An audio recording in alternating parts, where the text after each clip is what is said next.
శ్రీ గురుభ్యో నమః.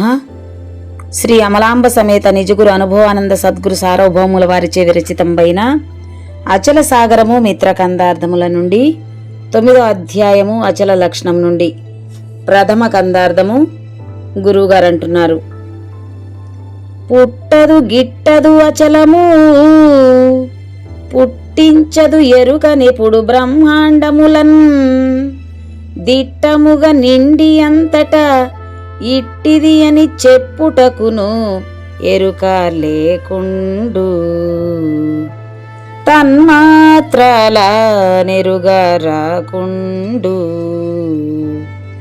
చెట్టు వలె కదలాక మిట్ట పల్లమూలనక, పట్ట శక్యముగాక ఇట్టిదని అనరాక, గట్టి మృదు శీతలము లేకను వట్టి మాటల కొసెముగాకను, గుట్టు గురుని సౌజ్ఞ చేత దిట్టము గన్నట్టి వారికి ఎరుక లేకుండు, తన్మాత్రల నెరుగా రాకుండు.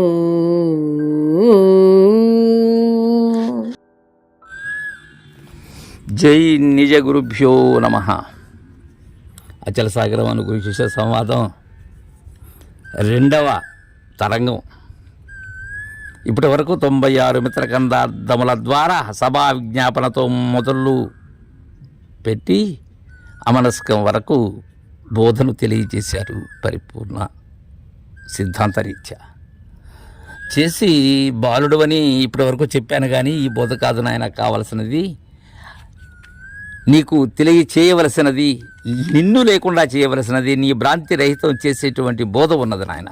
అదే శివరామ దీక్షిత పరిపూర్ణ బోధ అని మంత్రద్వయాల్లో గురుదేవులు 16, ద్వాదశి మంత్రములు ఉన్నవి. వీటిని నిరంతరం కూడా విడవకుండా జపించాలి. మూలము లేని గుర్తిరిగే శరీరం ఏదైతే ఉన్నదో దాని గురించి తెలియజేసేటువంటిది షోడశాక్షరి. సర్వత్రా నిండి ఏదైతే ఉన్నదో ఆ బట్టబయలును తెలియజేసేటువంటిది ద్వాదశాక్షరి అని తెలియజేసినటువంటి గురువు గారితో, స్వామి ఆ ద్వాదశి ఎలాంటిదో నాకు సరిగా సవివరంగా తెలియచేయండి, ఆ బయలు ఎలా ఉంటుందో తెలియచేయండి అని శిష్యుడు గురుదేవుని ప్రార్థించాడు. అప్పుడు గురుదేవులు అచల లక్షణాన్ని మనకు అందజేస్తూ ఉన్నారు. జై సద్గురు ప్రభు మహారాజుకి జై. అచల లక్షణం: పుట్టదు గిట్టదు అచలము, పుట్టించదు ఎరుకనెప్పుడు బ్రహ్మాండములను దిట్టముగా నిండి అంతటా నిట్టిది అని చెప్పుటకును నెరుక లేకుండు, తన్మాత్రాల నెరుగా రాకుండు. దానికి ఎరుక లేదు. అది నేను ఇలాంటి దాన్ని అని చెప్పేదానికి దానికి ఎరుక లేదు. అది తన్మాత్రలను ఎరిగేటువంటి లక్షణమే దానికి లేదు. కాబట్టి అది ఏమని చెప్తుంది? ఏమని చెప్పదు. అది ఎలాంటిది? పుట్టదు గిట్టదు, ఉత్పత్తి లేదు, ఆవిర్భావం లేదు. దానికి ఎప్పుడూ ఏకప్రకారముగా ఉన్నది. అది పుట్టడం అనేది జరిగితే గిట్టడం అనేది తథ్యం. అయితే పుట్టుకే లేనప్పుడు గిట్టడం ఎలా ఉంటుంది? అది పుట్టదు, పుట్టించదు, రెండూ లేవు. గిట్టదు, గిట్టించదు, రెండూ లేవు. అందుకే పుట్టించదు ఎరుకనెప్పుడు. అయితే ఎక్కడ ఉన్నది, ఎలా ఉన్నది, ఎలా తెలుసుకోవాలి దాన్ని? బ్రహ్మాండములను దిట్టముగా నిండి అంతటా దిట్టముగా ఉన్నది అదే. అయితే ఈ గుట్టు తెలుసుకోవాలి. నీ ముందు నీ ఉన్నది అందులోనే. నేను ఉన్నది పరిపూర్ణమే, కానీ నేననే అడ్డు తెర వల్ల ఆ పరిపూర్ణము నాకు ప్రత్యక్షం కావట్లేదు, అది అపరోక్షం కావట్లేదు. నాకు ఆవరణ వరకే కనబడుతుంది. ఆవరణ మీరినటువంటి నిరావరణం ఏదైతే ఉన్నదో అది ఈ నేత్రములు దర్శించలేకున్నాయి. కావుననే గురు నేత్రం కావాలి దీనికి, గురు సూత్రం కావాలి దీనికి, గురు సంజ్ఞ కావాలి దీనికి. అంతా ఉన్నది. చూడు శిష్య, బ్రహ్మాండములంతా అదే నిండి ఉన్నది. అయితే బ్రహ్మాండములంతా ఏదైతే నిండి ఉన్నదో దానిలో ఈ భూత మిశ్రమమైనటువంటి శూన్యం ఏదైతే ఉన్నదో ఆ భూత మిశ్రమ బయలు నిండి ఉన్నది. దీనిని మీరి ఉండబడేటువంటిదే పరిపూర్ణం. దీనిని మీరి ఉండబడేటువంటిదే ఈ బయలును మీరి ఏదైతే ఉన్నదో భూత మిశ్రమంతో కూడి పొగలంతా ప్రకాశంగా రాత్రంతా చీకటిగా ఏదైతే ఉన్నదో దానిని మీరి ఉండాలి. దేన్నైతే మీరుతూ ఉన్నదో దానిని మీరి ఉండాలి. ఈ భూత విశ్రమం బయలు ఏదైతే ఉన్నదో దానిని మీరినటువంటిది సకల అండపిండ బ్రహ్మాండములంతా నిండి ఉండబడేటువంటిది ఏదైతే ఉన్నదో ఏక ప్రకారముగా సూది మొనమోపను సందు లేనిది ఏదైతే ఉన్నదో అది పరిపూర్ణం. అది అంతటా ఉన్నది. తట్టువులే కదలాక మిట్టా పల్లములనక పట్టా శక్యముగాక ఇట్టిదని అనరాక అది తట్టువలే ఉన్నది శిష్య. ఏంటి తట్టు అంటే స్థిరము అని, లేక రాయి ఆచలము, ఈ నానా అర్థాలు. కానీ ఇక్కడ చట్టు అంటే స్థిరమైనది అని, మార్పు చెందనటువంటిది. ఆ చట్టు అనే దానిపైన నీరు ఉన్నా కానీ ఆ చట్టు చలనం లేదు దాంట్లో. అటనే ఉండబడేటువంటి ఈ ఆవరణము ఎక్కడ ఉన్నది? నిరావరణంలోనే ఉన్నది ఆవరణం. అయినా సరే ఆ నిరావరణానికి మార్పు లేదు. ఈ ఆవరణం మార్పు చెందుతూ ఉన్నది. దానికి మిట్టా పల్లాలు లేవు. ఉత్తబట్ట బయలుకు మిట్టపల్లములు లేవు. ఆ ద్వంద్వమే లేదు దానికి. పట్టశక్యము కాక, పట్టశక్యము ఎందుకు కాదు? అది పదార్థం కాదు కాబట్టి, అది వస్తువు కాదది.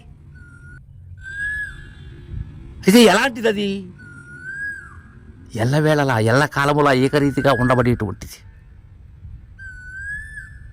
నీ కనులకు కానలాక అది గురువై ఉన్నది. అది ఇట్టిది అట్టిది అని పోలిక చెప్పేందుకు వీలు కాదు దాన్ని. అందుకే అంటారు దీక్షితులు, ఈ ఉత్తబట్ట బయలు తనకు తానే స్వసిద్ధమై చెలించక ఉన్నది అంటాడు. ప్రపంచం పుట్టనే లేదు. ఇది నిజగురు ఉపదేశం అంటారు ఆ అమృతసార ప్రకరణంలో. ఈ ఉత్తబట్ట బయలే పరిపూర్ణం. ఈ ఉత్తబట్ట బయలు నిజ గురువు చెప్పక కానలేరు. ఇది దీక్షిత వాక్యం. ఇది గురుదేవుల వద్ద వారు చెప్పక దీనిని కానలాలేరు. సాధ్యం కాదది. అయితే గురువు ఎలాంటి వారు కావాలి? నిజ గురువు, పుట్టని చావని గురువు అయి ఉండాలి. అందుకే గురు స్వరూపమే పరిపూర్ణం.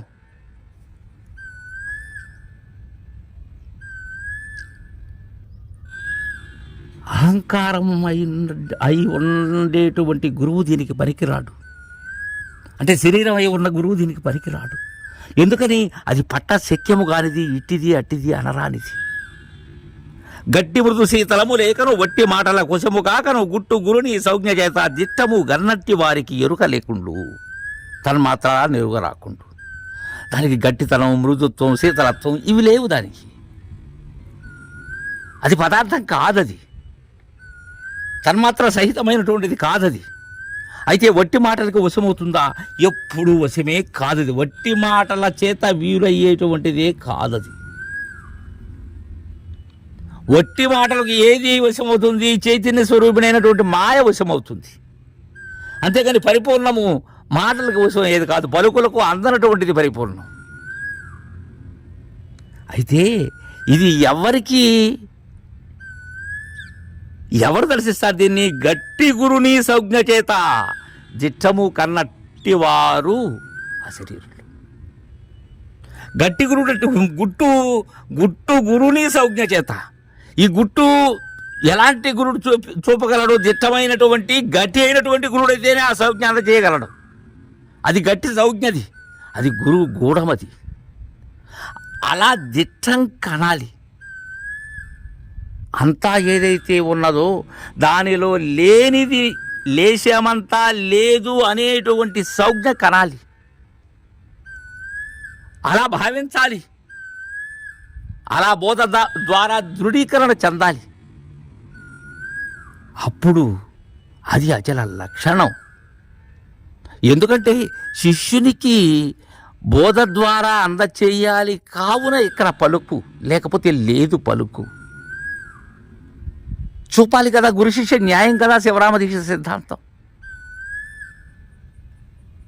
అలా ఎరిగింప చేయాలి అని మనకు తెలియజేశారు. తర్వాయి మిత్రకందార్థం రేపు ముచ్చరించుకుందాం. జై గురుదేవా. జై సద్గురు ప్రభు మహారాజ్కి జై. జై నిజ గురు అనుభవానంద సద్గురు ప్రభు మహారాజ్ की जय.